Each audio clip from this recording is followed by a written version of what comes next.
Why are you currently running for office? Well, the actual reason why I'm running is I'm really not running because I particularly want to be governor. Mm-hmm. I'm running because I want to move the ideas forward. I want to implement the libertarian ideas, the libertarian platform. But most of all, I'm doing this for my children and my grandchildren, for their future. All right. For those who are currently undecided on who to vote for in this election, why should they vote for you?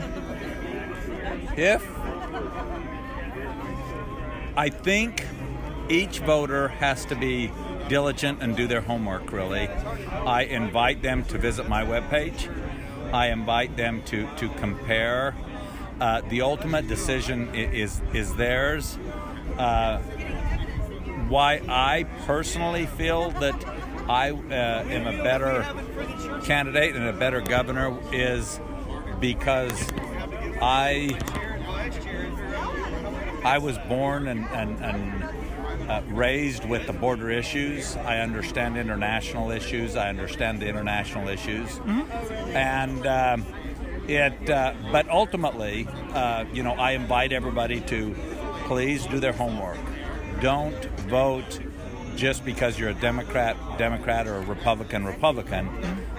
Vote because you did your homework and you truly believe that myself or one of the other candidates is best for the job. All right. What are your goals if you are elected into office? Keep in mind, we're in a very, very stagnant situation where we're at now, and to make actual changes and to really implement those changes with the limitations of the office of the governor, there is basically three issues that are dear to me. Number one is the full legalization of marijuana. That we have to end the war on drugs. That is draining our pockets. That it is way too costly, not only on our police force, on our prosecuting force, on our jail systems. They are overflowing with people who are in there for the simple possession of a plant, which is ridiculous. They need to be released. Their record needs to be expunged so they can become productive members of society again. That's one. Another one that is really, really amazing to me is that if you buy a piece of property and you finally pay it off and retire, you find out that you are really, it's not yours. You are perpetually paying rent on that property in the form of property tax, and it can be taken. That is not only an embarrassment; it's a shame. It is ridiculous that we cannot find a way out of that. Cronyism in market has to stop. The government has to stop picking winners and losers in business.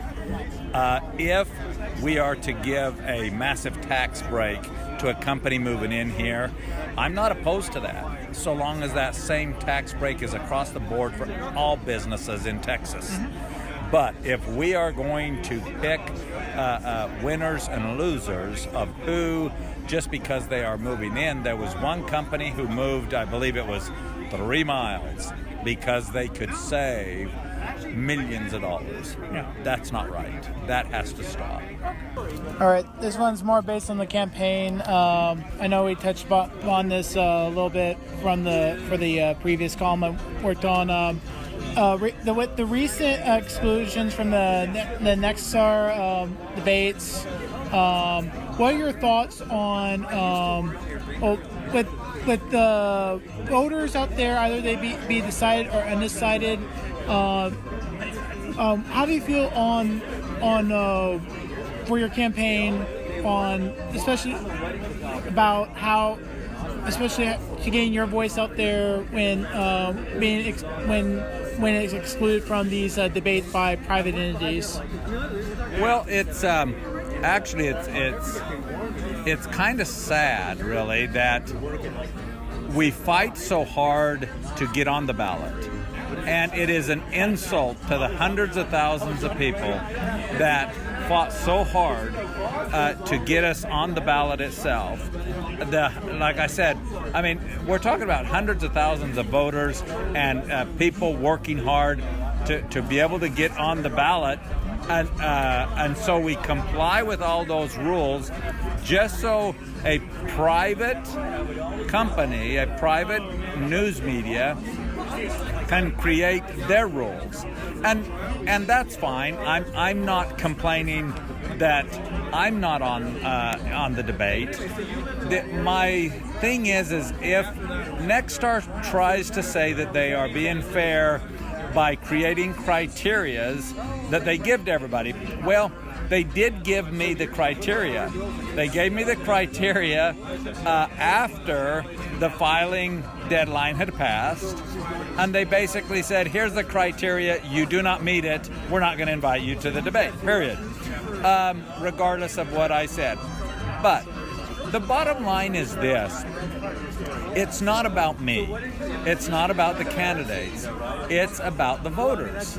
The voters, the government tells us more and more and more, tries to tell us what to do and what not to do. Mm-hmm. And for a private company now to try to tell us what we should or shouldn't hear is an insult to not only their viewers, it's an insult to the hundreds of thousands of people that work so hard to get us on the ballot, and it's just an insult to the voters to not be able to hear, whether they vote for you or not, you at least should have the right to hear from all the people who are on the ballot. So you don't go get to the ballot and you go, well, who the heck's this Mark Tippetts guy? He wasn't in the debate.